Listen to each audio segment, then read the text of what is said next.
ولقد بعثنا في كل أمة رسولا أن اعبدوا الله واجتنبوا الطاغوت. وهذا معنى لا إله إلا الله. أن اعبدوا الله هذا معنى إلا الله، واجتنبوا الطاغوت هذا معنى لا إله، أي النفي والإثبات. نفي كل عبادة لغير الله، إثبات العبادة لله وحده لا شريك له. وما خلقت الجن والإنس إلا ليعبدون.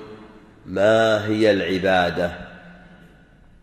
يقول ابن عباس رضي الله عنه كما ذكر ونقل ذلك عنه ابن جرير الطبري في تفسيره وكذا ابن كثير، قال في قوله يعبدون أي يوحدون.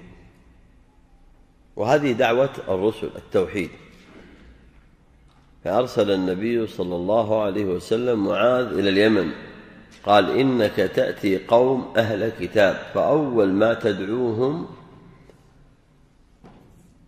أن يوحدوا الله، وفي رواية أن يشهدوا أن لا إله إلا الله. إذن هذا التوحيد، وأني رسول الله، هذا التوحيد. لا إله إلا الله محمد رسول الله. وعلى هذا دعوة الرسل. ولقد بعثنا في كل أمة رسولا أن اعبدوا الله واجتنبوا الطاغوت. فأي دعوة لا تهتم بلا إله إلا الله لا خير فيها. أي دعوة لا تهتم بالتوحيد هي على خلاف منهاج الرسل. أي دعوة لا تقدم ما قدمه الله حقها التأخير.